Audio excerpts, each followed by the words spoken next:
Selamat sore Bapak Ibu Jemaat yang dikasihi Tuhan. Kita kembali bertemu di kesempatan sore hari ini untuk kembali belajar kebenaran-kebenaran firman Tuhan yang bisa membimbing kita, menolong kita untuk mengerti tentang apa yang Tuhan inginkan di dalam kehidupan kita. Mari kita masuk dalam doa terlebih dahulu. Kita persiapkan hati kita untuk belajar firman Tuhan. Mari kita berdoa. Bapa di dalam sorga, terima kasih untuk kesempatan yang indah yang Engkau berikan kepada kami di kesempatan ini, di mana kami ingin belajar kebenaran firman-Mu. Kami memohon hikmah daripada Tuhan untuk menolong kami mengerti, memahami apa yang Tuhan ajarkan kepada kami di dalam firman-Mu. Sehingga melalui firman-Mu ya Tuhan, kami semakin diperlengkapi di dalam kehidupan kami dan iman kami semakin bertumbuh di dalam Engkau. Berkati hamba-Mu yang akan mengajarkan firman-Mu dan juga jemaat-Mu yang belajar firman-Mu di sore hari ini. Terima kasih Bapa di surga, kami serahkan waktu ini hanya di dalam tangan pimpinan-Mu. Terpujilah Tuhan, di dalam nama-Mu kami berdoa. Amin. Ya, mari kita akan mempelajari di dalam kitab 1 Timotius pasal yang pertama. Kita membaca ayat yang ke-12 sampai dengan ayat yang ke-17. Lanjutan dari pembelajaran kita di dalam kitab Timotius. Saya baca kepada kita, mari kita mengikutinya Bapak, Ibu, dan Saudara. Judul perikop di Alkitab adalah ucapan syukur atas kasih karunia Allah. Aku bersyukur kepada Dia yang menguatkan aku, yaitu Kristus Yesus Tuhan kita. Karena Ia menganggap aku setia dan mempercayakan pelayanan ini kepadaku. Aku yang tadinya seorang penghujat dan seorang penganiaya dan seorang ganas, tetapi aku telah dikasihaninya, karena semuanya itu telah kulakukan tanpa pengetahuan, yaitu di luar iman. Malah kasih karunia Tuhan kita itu telah dikaruniakan dengan limpahnya kepadaku, dengan iman dan kasih dalam Kristus Yesus. Perkataan ini benar dan patut diterima sepenuhnya. Kristus Yesus datang ke dunia untuk menyelamatkan orang berdosa, dan di antara mereka akulah yang paling berdosa. Tetapi justru karena itu aku dikasihani, agar dalam diriku ini sebagai orang yang paling berdosa, Yesus Kristus menunjukkan seluruh kesabarannya. Dengan demikian, aku menjadi contoh bagi mereka yang kemudian percaya kepadanya dan mendapat hidup yang kekal, hormat dan kemuliaan sampai selama-lamanya bagi Raja segala zaman, Allah yang kekal, yang tak nampak, yang esa. Amin. Demikian di dalam pokok pembahasan kita di dalam 1 Timotius 1 ayat 12 sampai dengan ayat yang ke-17. Yang menjadi tema kita di dalam pembelajaran sore hari ini Bapak, Ibu, dan Saudara, yaitu buah perubahan. Ya. Buah perubahan, di mana di dalam bagian-bagian ini sekali lagi adalah surat yang bersifat pastoral, di mana Rasul Paulus mengingatkan anak rohaninya Timotius bagaimana ia melakukan segala sesuatu dalam hidup sehari-harinya, baik di dalam tugas pelayanannya maupun di dalam menghadapi berbagai tantangan-tantangan dalam pelayanan itu. Dan apa yang kita bisa lihat di dalam apa yang disampaikan oleh Paulus di sini Bapak, Ibu, dan Saudara, di mana ia memberikan contoh atau teladan hidupnya yang menjadi panutan bagi Timotius. Maka yang pertama-tama kita perhatikan di dalam ayat firman Tuhan tadi, yaitu bagaimana Rasul Paulus mengajar kita untuk memiliki rasa syukur dalam kehidupan ini. Paulus selalu bersyukur berarti ia juga mengajarkan kepada kita, Bapak, Ibu, dan Saudara, untuk memiliki sikap bersyukur atas segala sesuatu yang ada, yang terjadi, yang kita alami dalam kehidupan ini. Bukan sikap mengeluh, bukan sikap menyalahkan, tetapi bagaimana di dalam kehidupan kita ini ucapan syukur selalu ada, selalu nyata di dalam hidup ini. Tentu ada alasan-alasan tertentu yang boleh kita perhatikan di sini. Yang menjadi alasan utama perlunya kita bersyukur. Maka di dalam bagian ini Rasul Paulus menyadari, Bapak, Ibu, dan Saudara, bahwa di dalam segala tugas, tantangan, pelayanan yang dihadapinya di dalam kehidupan kesehariannya, ia bisa melewati itu, ia bisa melakukan itu karena ia sadar, ia tahu siapa yang menjadi sumber kekuatannya. Dia sadar bahwa sumber kekuatannya adalah Kristus.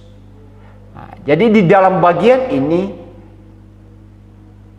dia mengajar kepada kita untuk senantiasa boleh melihat bahwa apapun dalam hidup ini, ketika kita menjadikan Kristus sebagai sumber kekuatan kita, maka itulah yang menopang kita di dalam melaksanakan tugas-tugas apapun dalam hidup ini.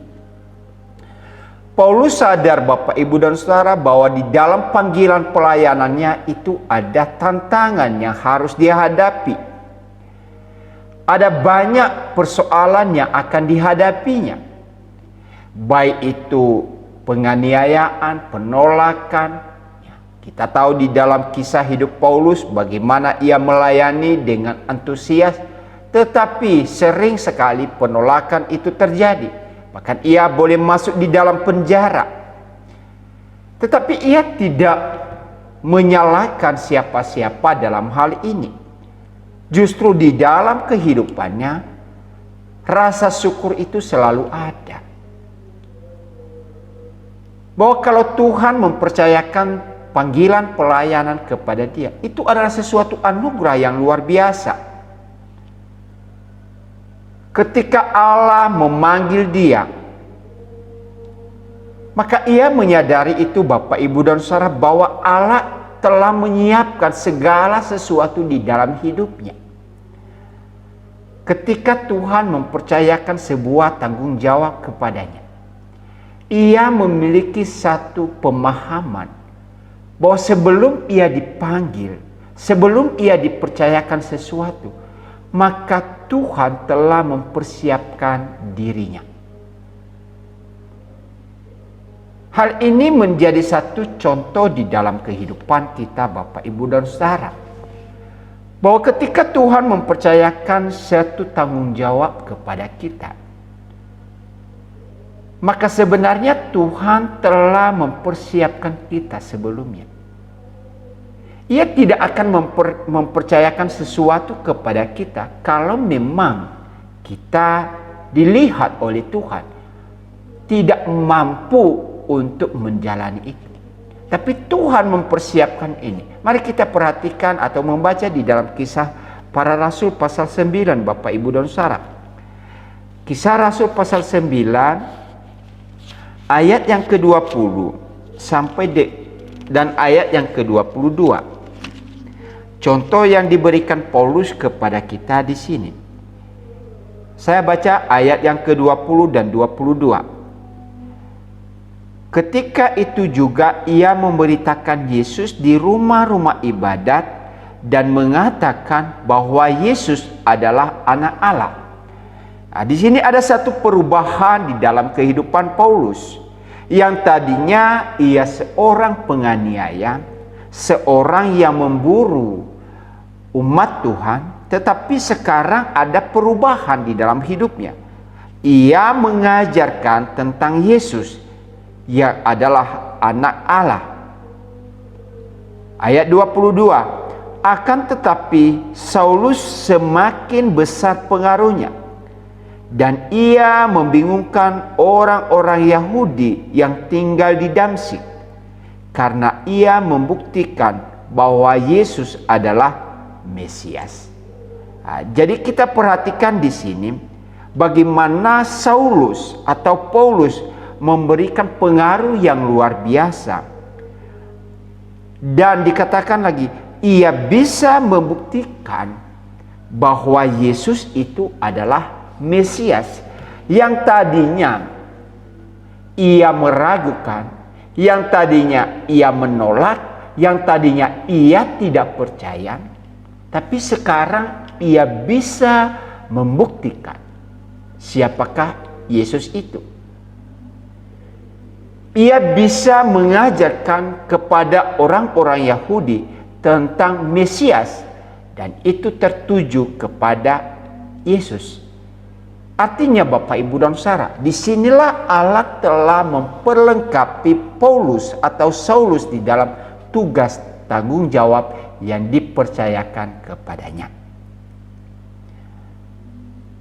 Jadi hal-hal seperti ini sebenarnya sesuatu hal yang mendorong kita, menyemangati kita, menguatkan kita di dalam segala hal yang telah Allah percayakan dalam kehidupan kita, dalam keluarga, dalam usaha kita, dalam tugas-tugas pelayanan kita dimanapun. Yang saya maksudkan di sini, entah itu di gereja, entah itu di perusahaan, entah itu di tempat pekerjaan kita masing-masing. Maka ketika kita dipercayakan sesuatu, maka sebenarnya Tuhan telah mempersiapkan kita sebelumnya. Kita ingat apa yang disampaikan oleh Tuhan Yesus kepada kita di dalam Injil Bapak Ibu dan Saudara, bahwa barang siapa yang setia dalam perkara-perkara kecil, maka ia akan dipercayakan perkara-perkara yang besar.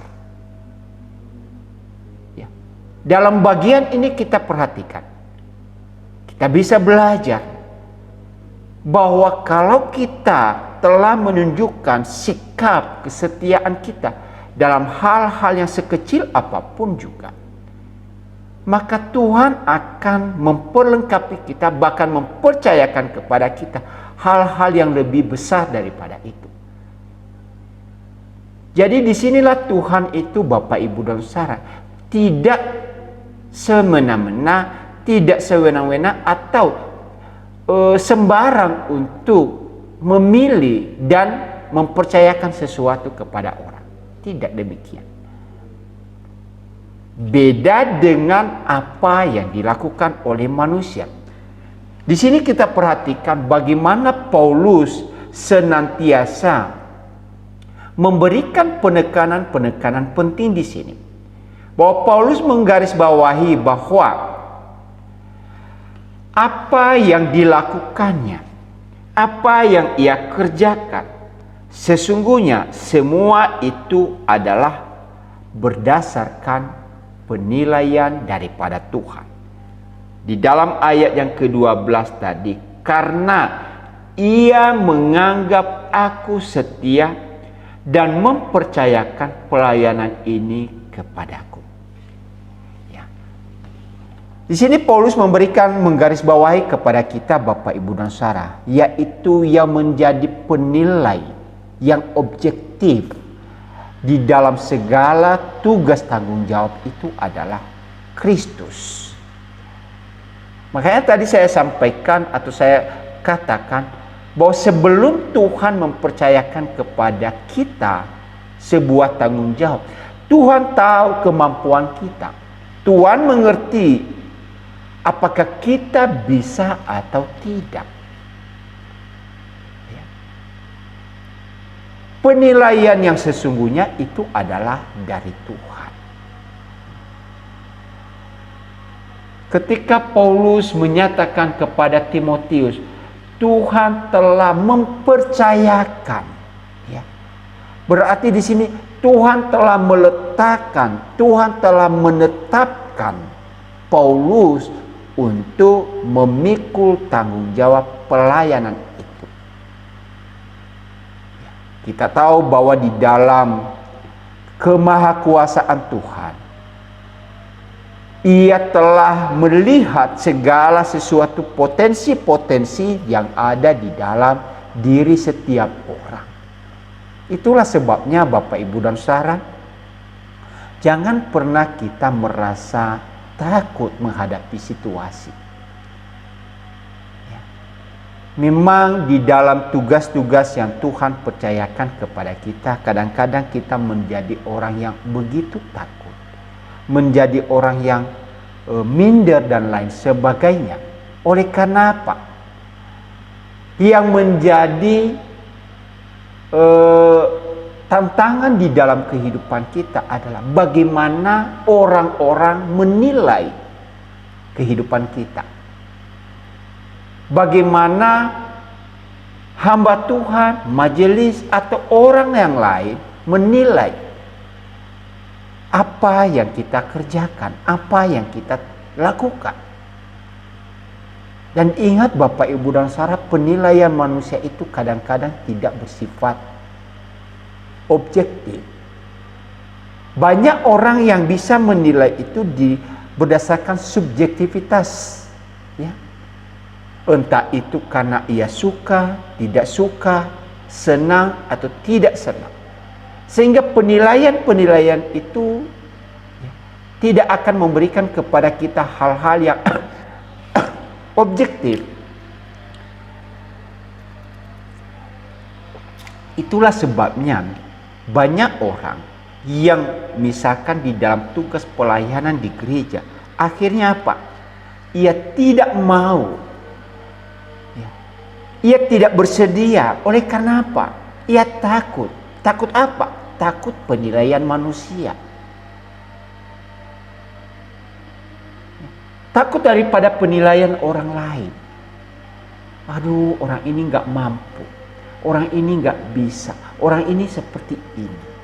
Saudara-saudara yang dikasihi Tuhan, kalau penilaian itu adalah objektif, maka itu adalah sesuatu hal yang membangun.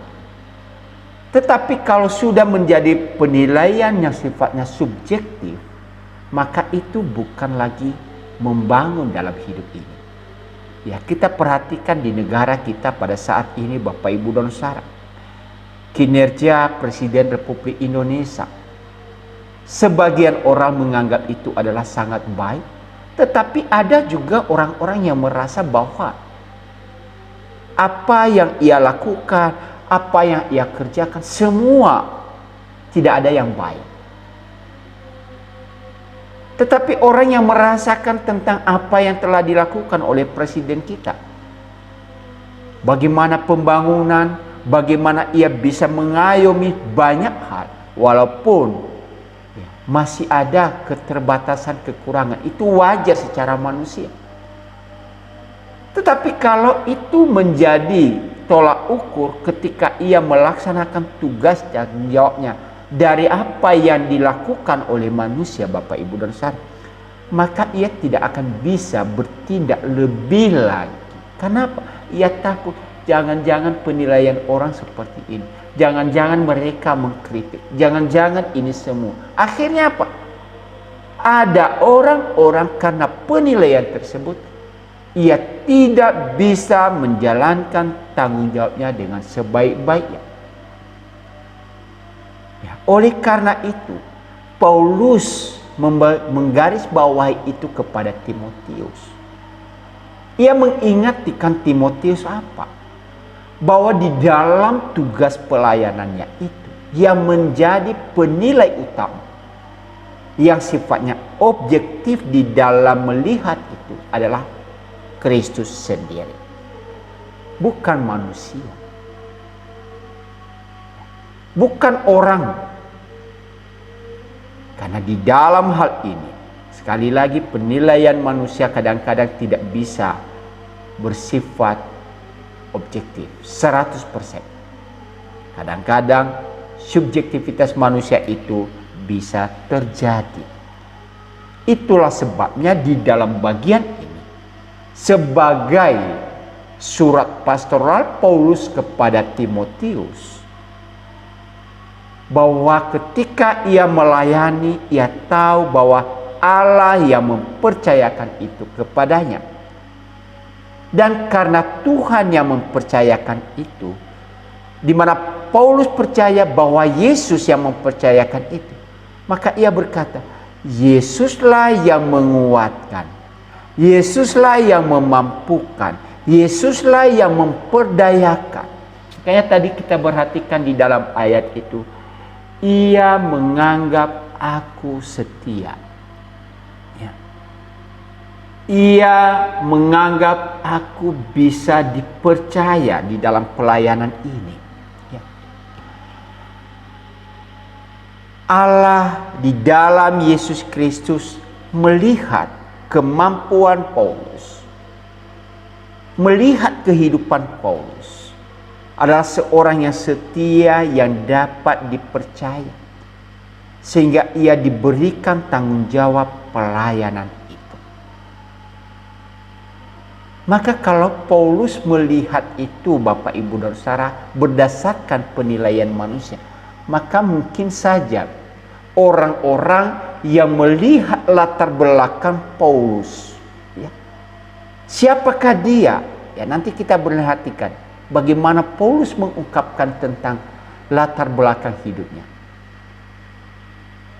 Kalau dilihat dari latar belakang kehidupan Paulus, sesungguhnya bagi orang ia tidak cocok di dalam tugas yang begitu agung dan begitu mulia ini.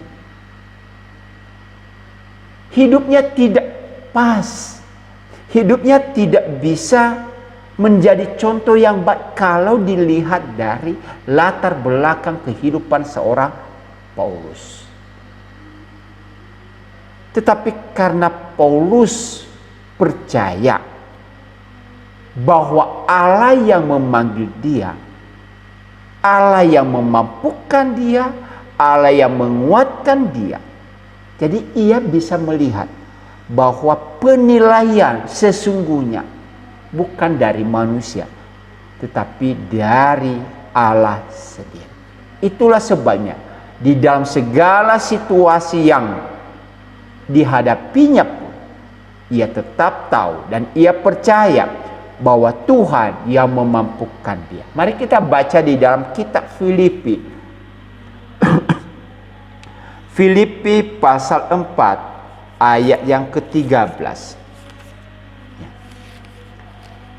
Saya baca kepada kitab Filipi 4 ayat 13, dikatakan di dalam ayat ini, segala perkara dapat kutanggung di dalam Dia yang memberi kekuatan kepadaku. Jadi Paulus memberikan satu pernyataan penting bahwa yang memampukan dia, yang menguatkan dia, yang memberdayakan dia, yang menilai ia adalah setia, yang menilai bahwa ia dapat dipercaya di sini adalah Tuhan. Maka di dalam hal ini dia berkata, segala perkara dapat kutanggung di dalam Dia yang memberi kekuatan kepadaku. Jadi Paulus ia lakukan. Paulus mampu menjalani segala sesuatu itu. Kenapa? Dia percaya Yesus yang adalah sumber kekuatannya. Yesus adalah sumber pengharapan di dalam hidupnya. Jadi kalau kita di dalam kehidupan kita, Bapak, Ibu, dan Saudara, senantiasa melihat Allah, memfokuskan diri kita kepada Tuhan di dalam penilaian Tuhan, maka sesungguhnya kita akan bisa menikmati setiap tugas tanggung jawab yang Tuhan percayakan kepada kita. Tetapi kalau di dalam kehidupan kita, arah pemikiran kita adalah kepada manusia, kepada orang, kepada hamba Tuhan, majelis, atau orang-orang yang ada di sekitar kita, maka ini bisa memberikan kepada kita apa? Kelemahan-kelemahan ini. Ya. Sekali lagi, kalau itu penilaiannya yang baik, maka itu akan memberikan semangat. Ya. Kalau itu didasarkan dalam penilaian yang bersifat objektif, kemudian ada solusi-solusi yang ada cara-cara yang harus dilakukan. Tetapi kalau hanya menilai di dalam segala kelemahan, kekurangan, keterbatasan, tanpa ada sebuah solusi, maka sesungguhnya ini tidak akan bisa membangun, tidak akan memberikan dampak di dalam kehidupan. Paulus dinilai oleh Tuhan. Dan di dalam penilaian Tuhan, Bapak Ibu dan Saudara, dikatakan di sini tadi, ia dianggap setia. Terlepas apakah Paulus itu punya kekurangan, terlepas apakah Paulus itu punya kelemahan, apakah Paulus itu punya latar belakang yang tidak baik, tetapi Tuhan melihat lebih jauh ke depan. Dan itulah yang bisa menjadi kekuatan di dalam kehidupan Paulus. Ya. Menguatkan dia untuk bisa menjalani tanggung jawab yang telah Allah percayakan kepada dia. Makanya tadi di dalam Filipi 4 ayat 3, segala perkara dapat ku tanggung. Mari kita baca lagi Bapak Ibu dan Saudara. Di dalam 2 Timotius pasal 4 ayat yang ke-17. 2 Timotius pasal 4 ayat yang ke-17. Di mana di dalam firman Tuhan ini dikatakan kepada kita, tetapi Tuhan telah mendampingi aku dan menguatkan aku. Ya, perhatikan pernyataan Paulus di sini. Tuhan telah mendampingi aku dan menguatkan aku. Artinya apa? Paulus tidak pernah berjalan sendiri. Ya. Allah selalu bersama, menyertai dia. Dan di dalam penyertaan Tuhan itu, ia diberikan kekuatan.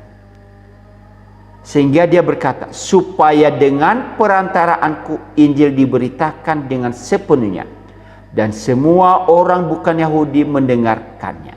Dengan demikian aku lepas dari mulut singa. Nah, mulut singa di sini adalah perkataan-perkataan yang senantiasa bukan memberikan semangat, tetapi justru melemahkan. Ya, yang sangat begitu keras. Ya, suara-suara singa ini yang senantiasa bisa menerkam.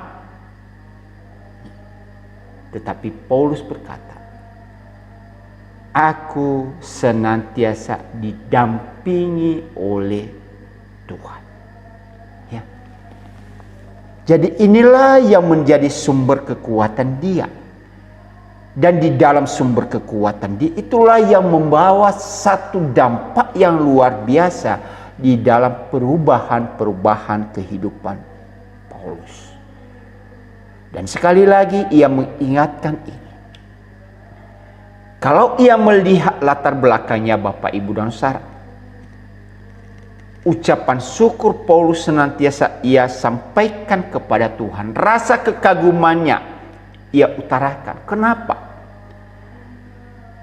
Bahwa kalau ia melihat dirinya sebenarnya ia adalah orang yang tidak layak. Sama dengan penilaian orang lain mungkin. Bahwa ia sebenarnya tidak layak, tidak pantas. Tapi ia berkata, Allah mengasihi dia, Allah telah mengampuni dia, bahkan Allah memakai orang berdosa seperti dia. Ya. Jadi Paulus melihat satu hal yang luar biasa di dalam diri Allah. Bahwa Tuhan itu bukan orang yang, atau Allah itu bukan sesuatu yang Ketika ada orang yang tidak bisa sesuatu hal Bapak Ibu, kemudian ia membuang. Justru itu bukan. Ia melihat Tuhan itu justru penuh dengan belas kasihan. Tuhan itu penuh dengan anugerah pengampunan. Tuhan itu justru apa? Orang-orang yang tadinya tidak berarti, tidak berdaya, dibuang oleh manusia. Justru Tuhan bisa memakai itu. Tuhan bisa mengubahkan itu. Dan memperdayakan orang-orang tersebut. Untuk apa? Untuk mewujudkan tanggung jawab atau maksud Tuhan di dalam kehidupan mereka. Maka di dalam hal ini juga Paulus mengingatkan Timotius bahwa kalau dirinya Tuhan bisa pakai, maka siapapun di antara umat Tuhan pada saat itu atau pada saat ini yang berdosa sekalipun, yang merasa ia tidak mampu, yang merasa bahwa ia tidak memiliki kekuatan apa-apa, tetapi kalau Tuhan memakai, Tuhan mempercayakan, Tuhan memanggil, maka Tuhan bisa melakukan sesuatu hal di dalam hidup orang tersebut. Paulus diubahkan oleh Tuhan. Ia bisa menjadi berkat bagi orang lain. Murid-murid Tuhan Yesus yang lain juga ada banyak yang diubahkan oleh Tuhan dalam hidup mereka. Di dalam ketidakmampuan mereka, di dalam segala keterbatasan mereka, Tuhan mengubahkan itu. Jadi Bapak Ibu dan Saudara, jangan pernah merasa takut menghadapi situasi dalam segala tugas ini. Kalau Tuhan mempercayakan kita sesuatu, maka Tuhan juga akan memperlengkapi saudara dan saya. Dan itulah yang Paulus coba ekspresikan di dalam hidupnya. Ya. Sebagai rasa syukur di dalam hidupnya. Sebagai sebuah buah perubahan di dalam hidupnya. Karena ia sadar bahwa sesungguhnya ia tidak layak, tetapi Tuhan melayakkan dia. Tuhan mempercayakan sesuatu kepadanya. Itulah sebabnya di dalam ayat tadi kita baca bagaimana kegaguman daripada Paulus dia sampaikan dengan pujian kepada Tuhan. Dengan ucapan syukur kepada Tuhan. Sekali lagi di dalam bagian ini. Rasa syukur Paulus itu ada oleh karena ia melihat siapakah dirinya. Kalau kita perhatikan di sini Bapak Ibu dan Saudara, siapakah Paulus itu? Di dalam ayat yang ke-13 tadi dijelaskan kepada kita tentang kehidupan dan latar belakang daripada seorang Paulus. Saya baca ulang kepada kita di dalam ayat 13. Aku yang tadinya seorang penghujat, seorang penganiaya, seorang ganas. Ya. Jadi ia memberikan satu pernyataan tentang latar belakang hidupnya. Ia tidak malu dengan situasi itu. Ya.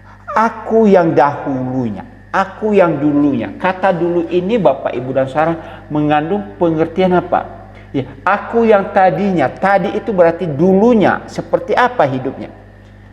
Ya, yaitu seorang yang ganas, seorang yang penganiaya, seorang penghujat. Dan itu bukan dilakukan dalam waktu yang singkat. Ya, menurut kata aslinya itu kata proteros. Ya. Dalam tata bahasanya itu adalah satu kata yang dilakukan terus-menerus atau sesuatu yang menjadi kebiasaan di dalam hidupnya. Mungkin ketika Paulus sebelum mengenal Tuhan, sebelum dipanggil oleh Tuhan, ketika ia mendengar nama Tuhan, mungkin telinganya begitu panas itu Bapak Ibu.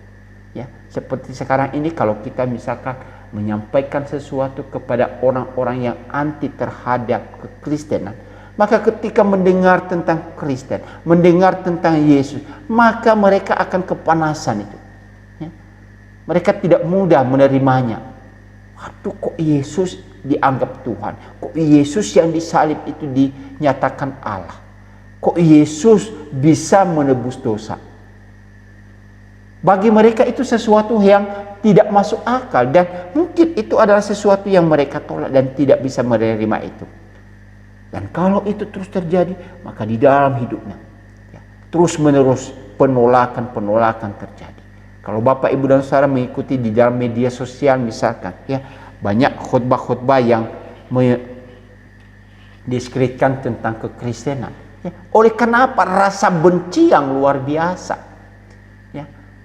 Ketidaksukaan yang luar biasa. Sehingga apa? Apapun yang terungkap, terucap di mulut mereka, maka segala sesuatu adalah sifatnya menjelekkan, sifatnya menghina. Jadi saudara-saudara yang dikasihi Tuhan, Paulus mengalami hal yang sama. Dia berkata, aku ini adalah seorang penghujat. Apa artinya penghujat? Kata blasphemous, pemfitnah, menghujat, berarti ia senantiasa merendahkan tentang Kristus itu. Dan di dalam penghujatannya itu, Bapak, Ibu, dan Saudara, ia berusaha agar setiap orang tidak percaya kepada Yesus. Bahkan yang sudah percaya, ia berupaya semaksimal mungkin. Untuk apa? Mereka menyangkal dia. Hal-hal ini juga terjadi pada zaman sekarang ini, Bapak, Ibu, dan Saudara. Kita melihat orang-orang yang murtad. Entah itu pendeta, katanya pendeta, atau yang lainnya, orang-orang Kristen yang tadinya berlatar belakang orang Kristen, sekarang mereka memiliki kepercayaan yang lain. Maka apa yang terjadi? Kalau ada rasa benci itu, maka yang timbul apa? Penghujatan. Yang timbul apa? Mereka berusaha untuk menjelek-jelekan dan lain sebagainya. Bahkan berusaha supaya orang-orang percaya dapat mengikuti jejak mereka. Paulus justru sebaliknya. Dia yang tadinya tidak percaya, sekarang apa? Diubahkan menjadi seorang pengikut Kristus yang setia. Latar belakangnya bukan saja penghujat. Dia ini adalah seorang penganiaya. Kita bisa membaca di dalam kesaksian daripada Paulus. Seorang yang ganas, galak, Bapak, Ibu, dan Saudara. Begitu bengis dan lain sebagainya. Dan itu terjadi dan itu didorong oleh apa? Itu dari dalam hati Paulus sendiri. Rasa bencinya, rasa tidak sukanya, rasa tidak senangnya terhadap kekristenan pada waktu itu. Sebelum, sekali lagi, sebelum ia dipanggil oleh Tuhan. Ia menceritakan tentang latar belakangnya yang begitu luar biasa jahat itu. Itulah sebabnya nanti dia menyatakan bahwa aku ini adalah orang yang paling berdosa. Namun kita bersyukur. Disitulah ucapan syukur Paulus, Bapak, Ibu, dan Saudara. Di mana Allah yang memanggil dia, Allah yang memilih dia, Allah yang menetapkan dia, maka Paulus mengalami perubahan hidup yang luar biasa. Hal ini diungkapkan di dalam satu pernyataannya dengan kata tetapi.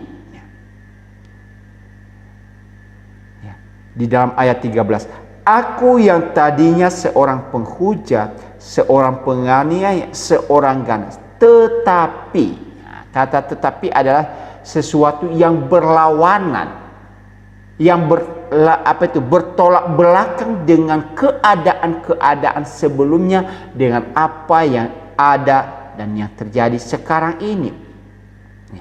Ada satu perbedaan yang sangat kontras dengan kehidupan Paulus.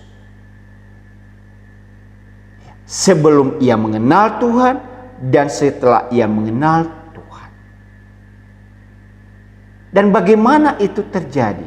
Di dalam kata di sini katakan, aku yang tadinya seorang penghujat, tetapi aku telah dikasihaninya. Ya, yaitu kata dikasihani, yaitu orang yang diberikan yang rahmat. Kata eleo, atau di dalam kata kerja yang bersifat subjektif pelaku adalah kata eleos, ya, di mana gereja kita bernama eleos itu, yaitu orang yang dikasihani, orang yang diberikan rahmat, ya. Dan ini sebenarnya kata ini menggambarkan apa? Belas kasihan kepada orang yang ada dalam keadaan susah, ya. Ia tidak bisa keluar dari keadaan itu. Ia tidak bisa membebaskan dirinya dari situasi yang sedang ia hadapi. Dan karena ia tidak bisa, Bapak Ibu dan Saudara, maka harus ada orang yang bisa membebaskan dia dari keadaan itu. Nah, itulah yang dialami oleh Paulus di sini. Ia yang tadinya seorang penganiaya, penghujat yang ganas, maka ia tahu bahwa ia tidak bisa keluar dari keadaan itu kalau Allah tidak mengasihani hidupnya. Dan disinilah Paulus melihat kebaikan Tuhan itu. Bagaimana Tuhan menunjukkan kasih setianya yang luar biasa. Ya, orang yang paling berdosa, Tuhan kasihani, Tuhan upahkan. Jadi Bapak Ibu dan Saudara, ada hal yang penting bisa kita pelajari dari sini. Apa itu? Jangan kita berkata bahwa orang yang paling berdosa itu tidak bisa berubah. Orang jahat itu tidak bisa berubah. Orang yang tadinya begitu benci terhadap kekristenan itu tidak bisa diubah. Kalau Tuhan melakukan mengintervensi itu, maka yang tadinya tidak bisa berubah menurut pikiran manusia, Tuhan bisa ubahkan itu. Ya. Paulus contohnya sekali lagi. Di kitab Perjanjian Lama, Yunus yang begitu benci terhadap orang Niniwe, Tuhan ubahkan hidupnya. Sehingga akhirnya apa? Ia menjadi orang yang memberitakan kabar baik, kabar pengampunan kepada, ya, kabar penghukuman kepada bangsa Niniwe sehingga mereka harus bertobat. Ya. Ketika Tuhan mengubahkan prinsip orang, maka orang itu akan diluluhkan hatinya. Firaun yang begitu mengeraskan hati kepada orang Israel, tetapi ketika Tuhan mengintervensi dalam hidupnya, apa yang terjadi? Firaun mengizinkan bangsa Israel keluar dari Mesir. Jadi jangan kita memberikan satu asumsi dalam kehidupan kita. Aduh, orang ini begitu jahat, orang ini tidak bisa diubahkan. Tidak, Bapak Ibu dan Saudara. Kalau Tuhan bekerja, orang itu akan bisa berubah. Itulah tanggung jawab kita, terus berdoa bagi mereka yang begitu benci, begitu tidak senang, begitu tidak suka dengan kehidupan kekristenan. Bahkan juga Bapak Ibu dan Saudara, terhadap saudara-saudara kita yang kita, oh, orang ini kok begitu, ya, hidupnya, ya, cara kehidupannya tidak bisa mencerminkan kehidupan kekristenan, dinasehati seperti ini tidak berubah dan lain sebagainya. Ya, mari kita doakan mereka supaya Tuhan mengubahkan kehidupan mereka. Ya, seperti Tuhan mengubahkan kehidupan Paulus.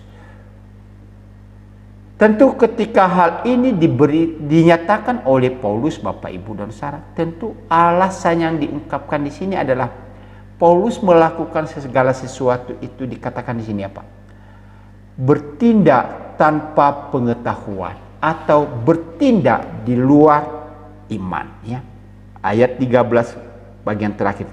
Karena semua itu telah kulakukan tanpa pengetahuan, yaitu di luar iman. Ya. Saudara-saudara yang dikasihi oleh Tuhan, kalau kita memperhatikan di dalam tulisan-tulisan Paulus atau di dalam perjanjian lama, maka kita diberikan satu pengajaran penting, yaitu di mana ada dosa-dosa yang memang tidak bisa diperhitungkan, ya, yaitu dosa ketidaktahuan. Dan itu dapat diampuni dengan apa?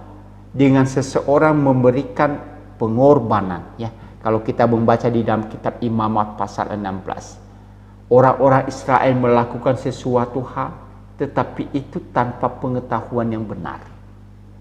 Maka itu mereka bisa mendapatkan anugerah pengampunan di dalam hal ini. Tapi kontrasnya dari itu, Bapak, Ibu, dan Saudara, orang yang melakukan dosa tetapi itu di dalam pengetahuannya, di dalam pengertiannya, di dalam kesadarannya, maka dosa itu tidak akan bisa mendapatkan pengampunan. Nah, Paulus menyatakan di sini, ia melakukan segala sesuatu itu tanpa pengetahuan, tanpa pengertian yang benar. Dia melakukan itu di luar iman.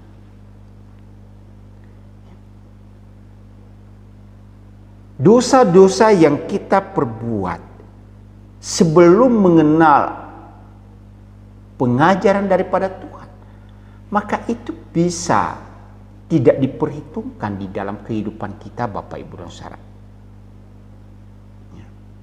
Walaupun di dalam bagian-bagian yang lain kita bisa melihat di mana dalam kitab Roma, Paulus dengan jelas menegaskan bahwa Tuhan menuntut manusia untuk bertanggung jawab atas terang yang mereka miliki.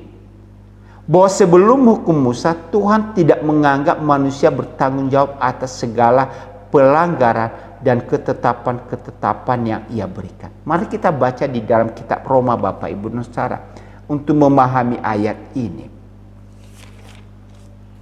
Roma pasal 4 ayat yang ke-15.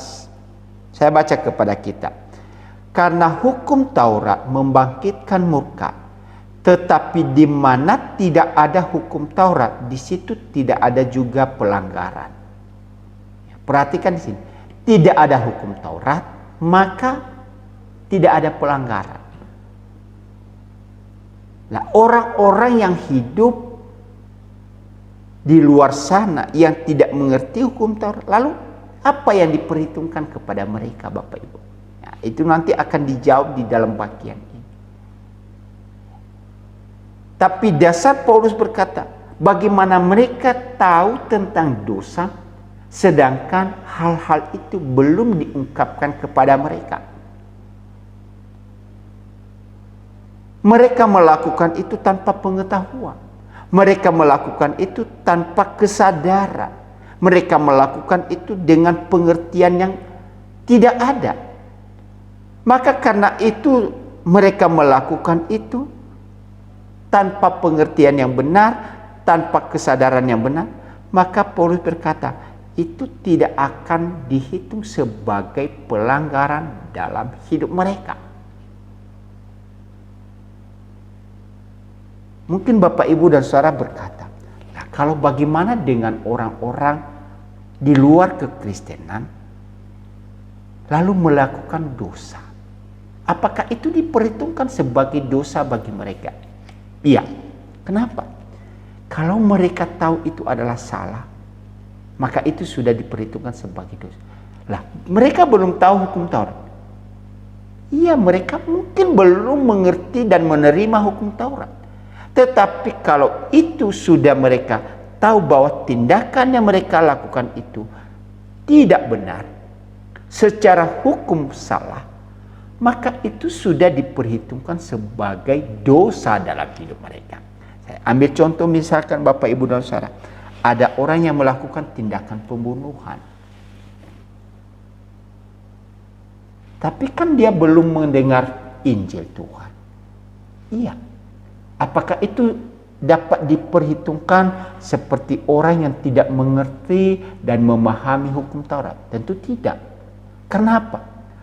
Ada hukum yang ada di dalam hati nuraninya, bahwa melakukan pembunuhan itu adalah dosa.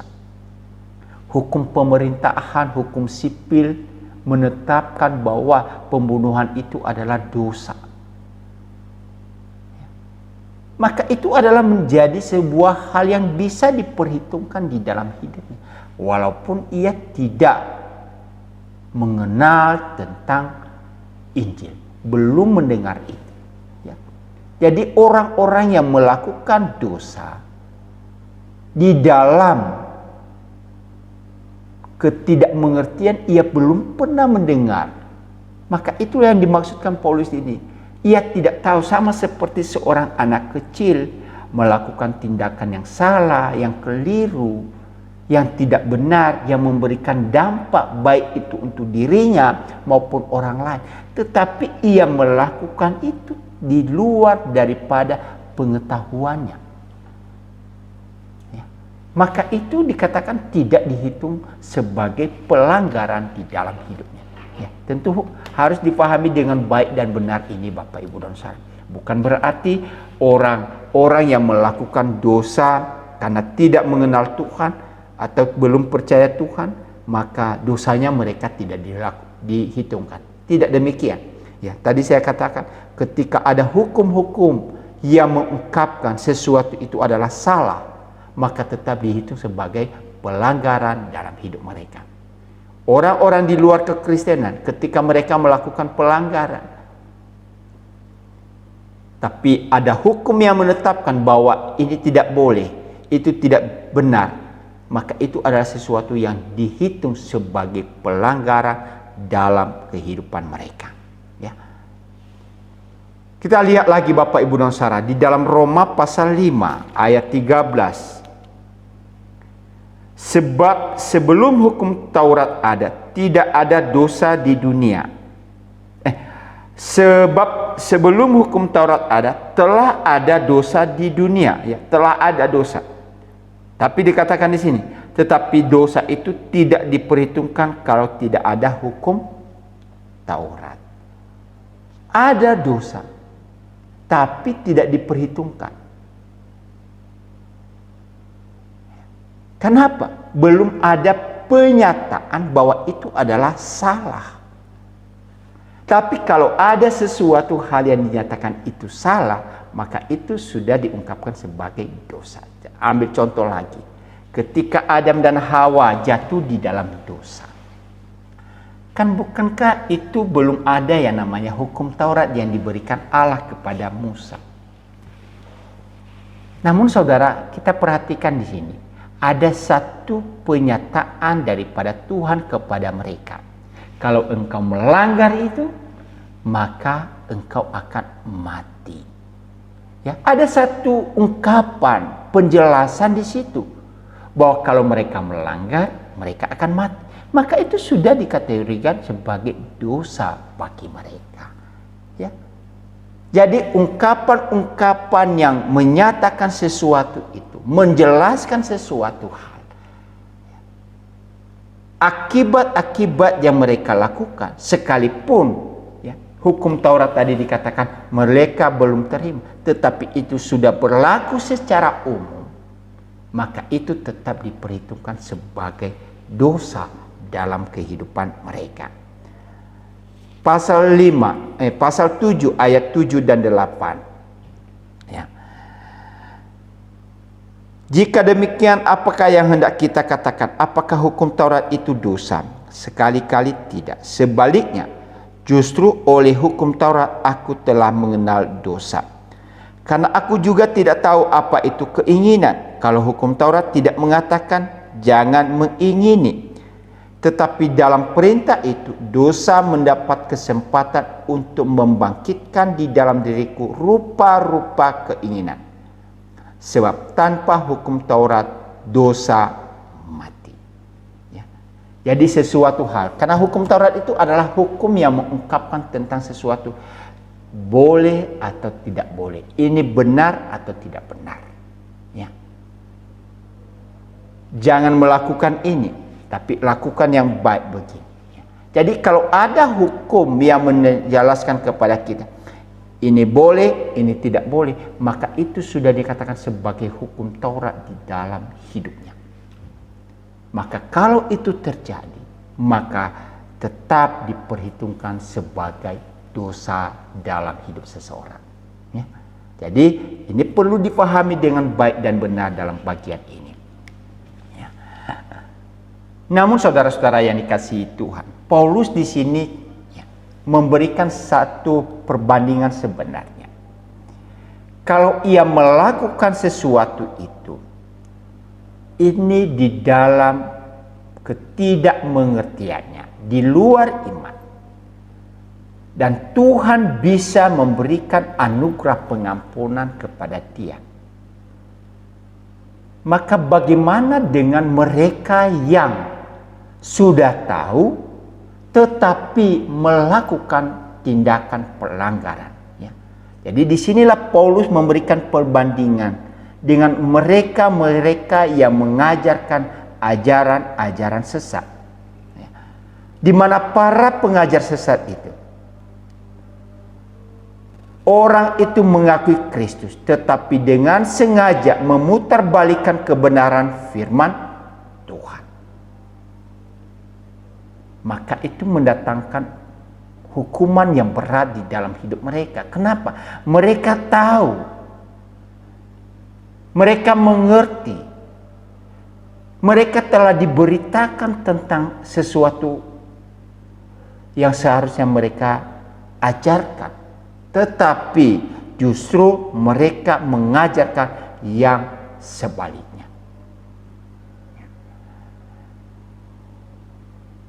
Paulus melakukan itu di dalam ketidakmengertiannya, ya, ketidaktahuannya. Itulah sebabnya ia berkata, aku justru mendapatkan anugerah Tuhan yang luar biasa di dalam hidup ini. Ya. Namun sebelumnya Bapak Ibu dan Saudara, tadi saya singgung tentang mereka-mereka yang berdosa, melakukan tindakan pelanggaran-pelanggaran, tetapi belum mendengar yang namanya hukum Taurat. Kalau kita membaca di dalam Roma pasal 1 ayat 18 sampai pasal 2 ayat 29, ya, di mana di situ ada namanya hukum hati nurani. Ya. Hukum hati nurani itu muncul ada ya sejak manusia diciptakan oleh Tuhan, dan ada aturan-aturan yang Tuhan tanamkan di dalam hati mereka. Dan hukum-hukum itulah yang berlaku atas mereka, yang menjadi tolak ukur penilaian terhadap kehidupan mereka. Makanya tadi saya sampaikan, kalaupun mereka belum mendengar tentang Injil, maka ada hukum yang berlaku, yang sudah mereka dengar, sudah berlaku secara umum pada waktu itu. Maka itu adalah menjadi tolak ukur di dalam penilaian terhadap apakah yang mereka lakukan itu dosa atau tidak. Maka saudara-saudara yang dikasihi Tuhan, ketika Paulus memberikan perbandingan di sini, ya, maka ia coba melihat bagaimana Tuhan memberikan kepada dia sesuatu hal yang sangat luar biasa ia syukuri. Anugerah pengampunan Tuhan yang begitu melimpah di dalam hidupnya. Ucapan syukur Paulus ia ungkapkan dengan luar biasa. Ya, Paulus merasakan betapa besar kasih karunia Allah yang terjadi di dalam hidupnya. Dan kasih karunia Allah itulah yang bisa menyelamatkan dia, bisa mengubahkan dia, bisa mendorong dia, dia bisa menguatkan dia.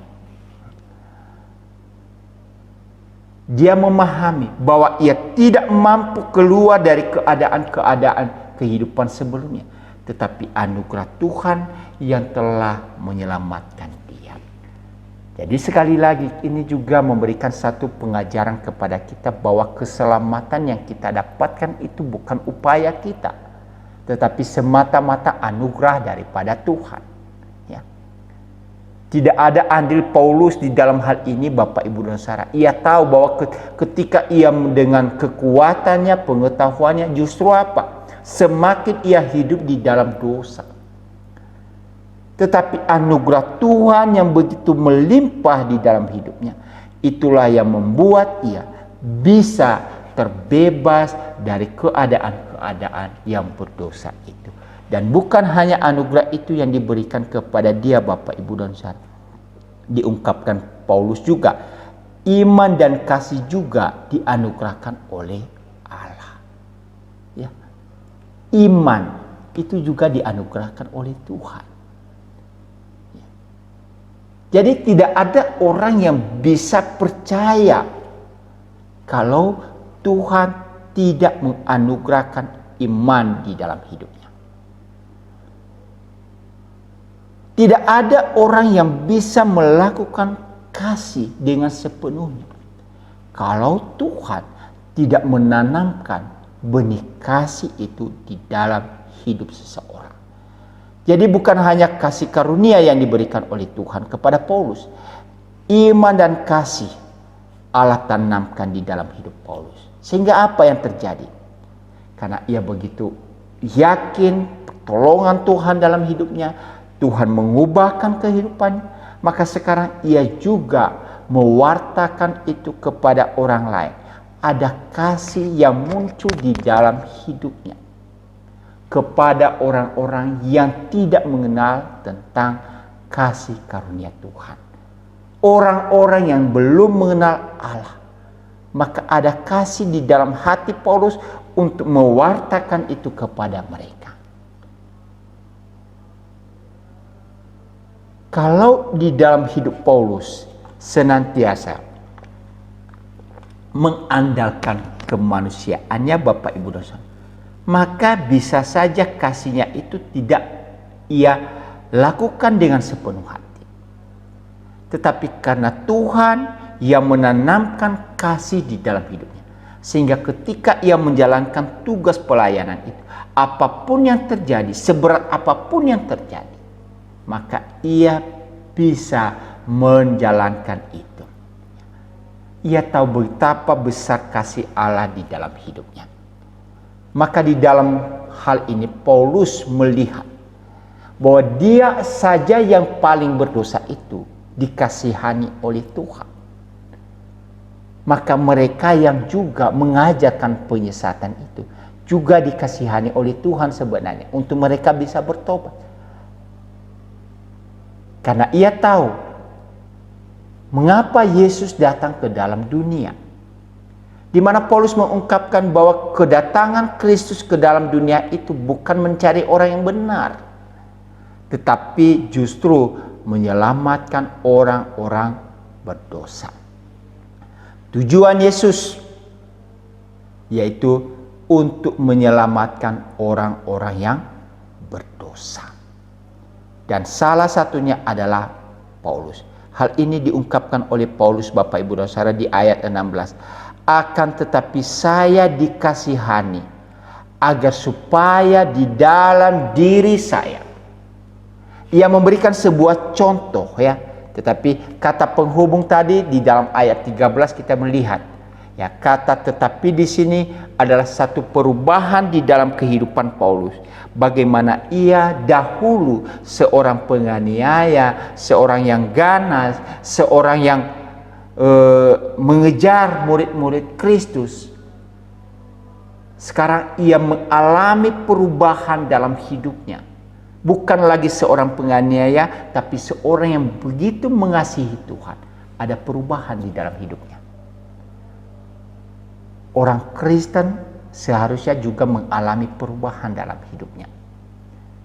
Orang yang percaya kepada Kristus, orang yang percaya kepada Tuhan, maka transformasi itu harus terjadi dalam hidupnya. Perubahan itu harus nyata dalam hidupnya. Ya. Seorang yang sungguh-sungguh percaya kepada Tuhan, maka ia akan mengalami sebuah proses perubahan di dalam hidupnya. Ia tidak mau hidup seperti dulu lagi, tapi ia mau hidup di dalam kehidupan yang baru. Dan kehidupan yang baru itu diungkapkan Paulus juga di dalam bagian ini apa? Kehidupan yang memiliki tujuan. Ya.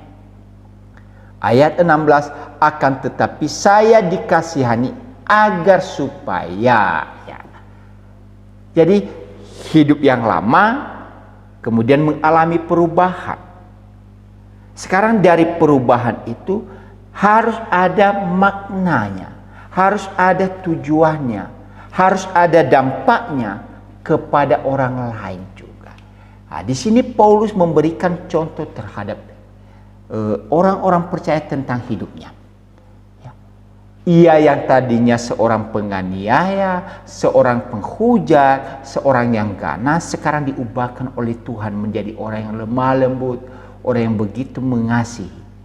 Dan karena ia mengalami perubahan itu dalam hidupnya, sekarang ia juga mau membagikan kasih Allah itu kepada orang-orang lain. Dia tahu siapa dirinya sebagai orang yang paling berdosa. Ia tidak malu Bapak Ibu dan Saudara untuk membicarakan tentang latar belakang hidupnya. Sekali lagi tujuannya apa? Karena ini surat pastoral.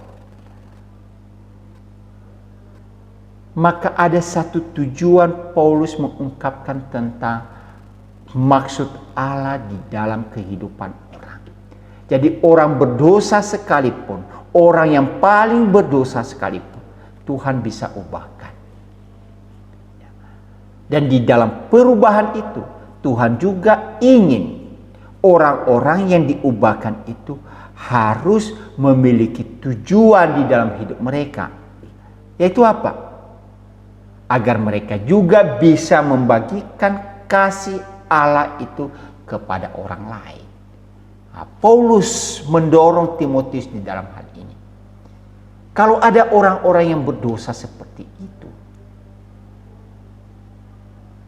mereka adalah objek daripada kasih Allah yang harus dikasihani, yang harus dikuatkan, yang harus diarahkan, harus dibimbing. Dan kalau mereka telah menikmati anugerah Tuhan, maka mereka juga harus bisa membagikan kasih Allah itu kepada orang-orang yang ada di sekitar mereka. Paulus begitu kagum terhadap bagaimana Kristus di dalam segala kesabarannya, ia bisa membimbing, ia bisa mengubahkan orang. Ya.